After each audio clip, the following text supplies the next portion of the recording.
नमस्कार दोस्तों, आज हम यहाँ पे नथवाणिया गांव पड़ता है, यहाँ पे आए हैं। तो ये बिना दहेज वाली बहू लेके आई है। तो सबसे पहले तो यहाँ के जो लड़की का भाई है उनसे भी बातें करेंगे कि जब उनको रिश्ता तय हुआ था तब उन्होंने रुपये नारियल की बात हुई थी, उसके बाद इनके मन में क्या क्या विचार आए। तो वो सारी बातें आज इनसे बारे में जानेंगे। तो सबसे पहले तो आप आज जो मेरे को महसूस हो रहा है, मैं रियली आपको बता रही हूँ कि आज मुझे इतनी खुशी हो रही है, शायद इसका कोई ठिकाना नहीं। और मैं वास्तव में महसूस कर रही हूँ कि आज मेरे जीवन का जो सपना था वो सच तो हुआ ही हुआ, लेकिन मैं ये भी मानती हूँ कि मेरा जीवन अब सफल हुआ अच्छा, है। एक आप बगैर दहेज वाली बहू भी लेके आए, तो आप क्या प्रेरणा दोगे आने वाली मतलब है? मैं इसके लिए आज ही नहीं, मेरे इससे पहले जो बड़ा बेटा है उसकी शादी मैंने 2011 में की थी, और उसमें भी हमने बिना दहेज के 1 रुपए और नारियल से शादी की थी। पीछे मेरे भतीजे की भी हमने शादी की थी, जो 11 लाख की जो सुमठी थी उसको छोड़ करके, गाड़ी अच्छा, छोड़ ये करके। अच्छा। हाँ, और बिरानी उधर वहां से अच्छा, ये पहली बार नहीं हुआ है आपके घर नहीं, में हमारे पूरे मतलब? परिवार में ये चल रहा है अभी। अच्छा, बगैर 2011 में मेरे बेटे की शादी हुई थी, तो अच्छा उसमें उतना वो रिवाज नहीं था, तो उसमें बड़ी जिद किसी के साथ किया था हमने। ये इसलिए किया था कि मैंने कहा मैं खुद एक लेक्चरर हूँ, अच्छा और क्लास में सबसे ज्यादा यही बताती हूँ। मेरे स्कूल में मैंने यही स्लोगन लिखा रखा है कि पहले विद्यादान और फिर कन्यादान। तो वो कन्यादान हम बिना दहेज के ही करेंगे। तो मैंने कहा ये तो खाली भाषण नहीं, हम इसको रियल में पृथ्वी पर उतारेंगे। इसलिए फिर सब लोग कहें, दूसरों के घर में कहते हैं, अपने घर में करती कुछ तो होता। और मेरे संबंधी ने इतनी जिद की थी, एक बार तो नाराज हुए कि हमारी बेइज्जती कर रहे हो। जी मैंने कहा जी हमें ये आदर्श प्रस्तुत करना है समाज के अंदर कि हमें बिना दहेज के शादी करनी है। ये मेरे बुआ जी भी ये खड़े हैं, इन्होंने मेरे को उसमें कहा था, मेरी बुआ सास है सबसे छोटी, तो इसमें इन्होंने मेरे को कहा था कि कैसी बहू लाना चाहती है, तेरे जैसी डॉक्टर नहीं ला दे।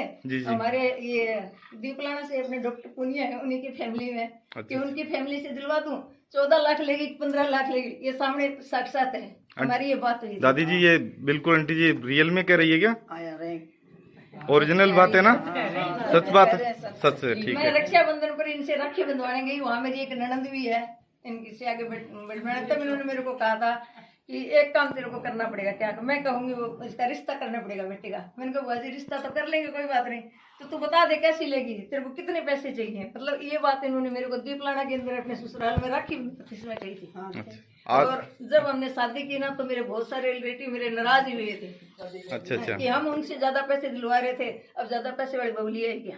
लेकिन एक मेरे बेटे के लिए मैं वास्तव में बता रही हूँ कि जो समाज में आदर्श हैं वो मैं वास्तव में उनको उतारना चाहती हूँ। मेरे जीवन का मतलब ये लक्ष्य भी है कि हर आदमी अपनी बेटी को बढ़ाए, और जो समाज में जितनी भी बुराई है उनको दूर करें। आज मैं मेरी माता श्री आदरणीय सास को याद करते हुए बताती हूँ कि यहाँ भी समाज में मैंने उस बात का विरोध किया कि अपने मृत्यु भोज नहीं करेंगे। उसमें भी मेरे परिवार में यहाँ बहुत विरोध हुआ, और मैं उसको नहीं करने दिया।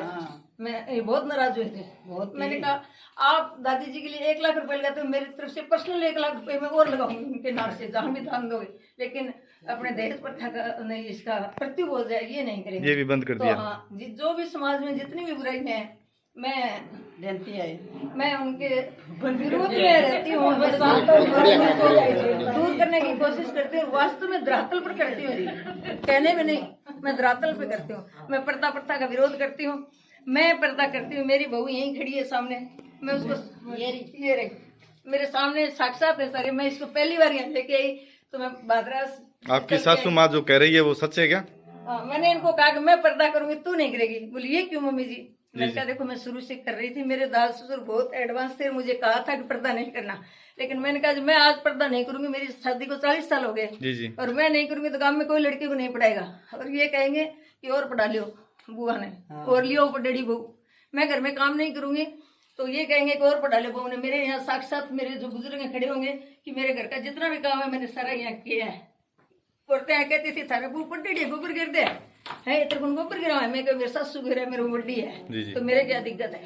मेरा मतलब कहने का शॉर्ट में यही है कि मैं चाहती हूँ कि समाज में जितनी भी बुराई है ना, उनको हमें दूर करना है, और हम एक दिन हमें ही आगे चल के करना है। हम सोचते हैं कि आप करो ये करें, नहीं, हमें करना है। जब भी हम कोई नया कार्य करते हैं तो समाज में विरोध जरूर होता है उसका, लेकिन जो अच्छा है समाज के लिए सही है, चाहे वो कितना ही विरोध हो, हमें उसका डट करके मुकाबला करना चाहिए और हमारी कोशिश रहनी चाहिए कि उसको हम मिटा करके ही छोड़ें।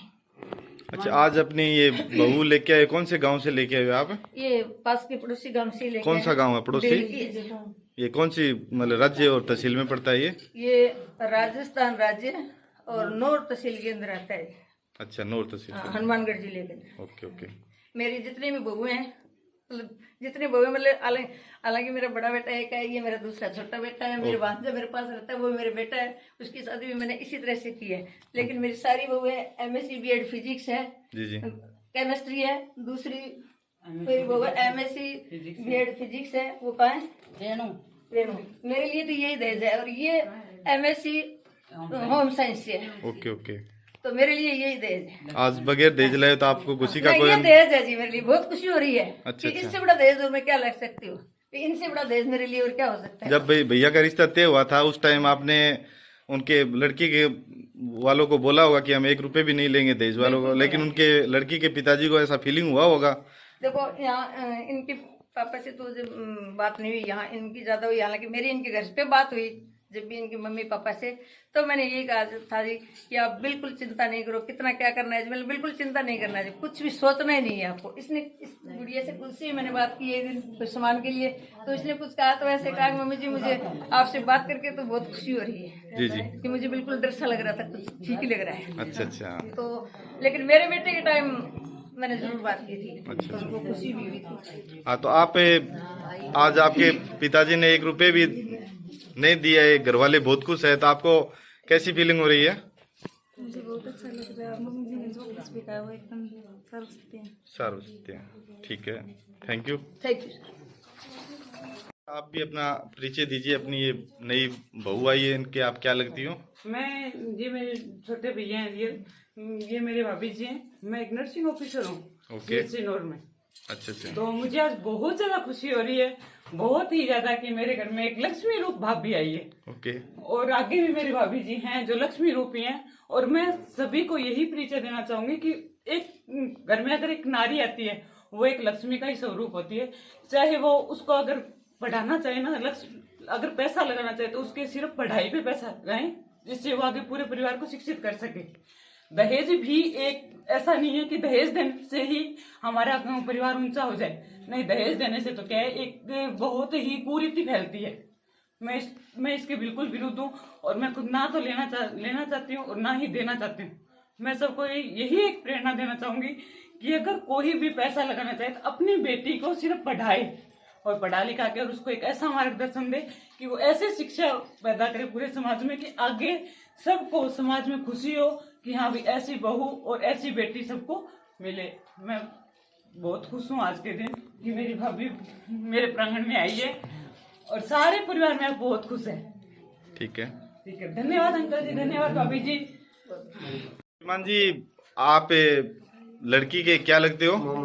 मामा जी। तो इन्होंने बगैर दहेज वाली बहू लेके आए, तो आप लोगों को कैसा फीलिंग हो रहा है? खुशी महसूस हो रही है। इन्होंने जब रिश्ता तय हुआ था उस टाइम बोला था कि 1 रुपए भी नहीं लेंगे, लेकिन आपके मन में कैसा चल रहा था विचार? नहीं, हमारे मन में कोई विचार नहीं था। अच्छा, नेगेटिव चल रहा था कि बगैर पैसे ही लेंगे। अभी आप कितने खुश हो? बहुत खुश। ठीक है। नमस्कार दोस्तों, आज हम यहाँ पे नथवाणी गांव पड़ता है, यहाँ पे आए हैं। तो ये बिना दहेज वाली बहू लेके आई है। तो सबसे पहले तो यहाँ के जो लड़की का भाई है उनसे भी बातें करेंगे कि जब उनको रिश्ता तय हुआ था तब उन्होंने रुपये नारियल की बात हुई थी, उसके बाद इनके मन में क्या क्या विचार आए, तो वो सारी बातें आज इनसे बारे में जानेंगे। तो सबसे पहले तो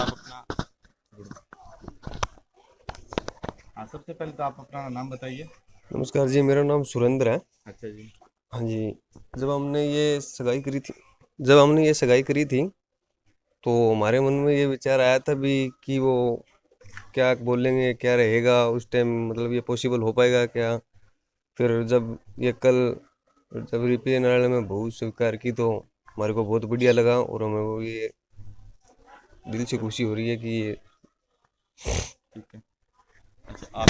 अच्छा, आप भी अंकल जी लड़के के पिताजी बड़े पापा ही हो, तो आप मतलब क्या संदेश देना चाहोगे?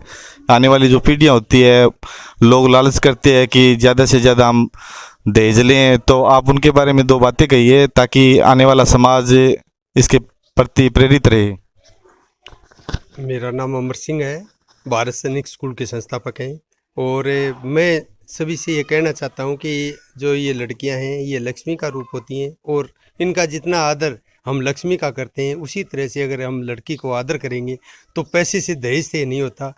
वो बड़ा काम है उनके काम करने से, और उनके अच्छे संस्कार है उनमें डाले हो, और घर के परिवार को, क्योंकि ये लड़की दो परिवारों को जोड़ती है, जो कि अपने मतलब आने वाली पीढ़ी के लिए समाज का सुधार का कार्य सिर्फ एक लड़की एक ऐसी है जो ये करती है। इसलिए दहेज नहीं, हमें अच्छी संस्कारवान लड़की होनी चाहिए। धन्यवाद।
सारी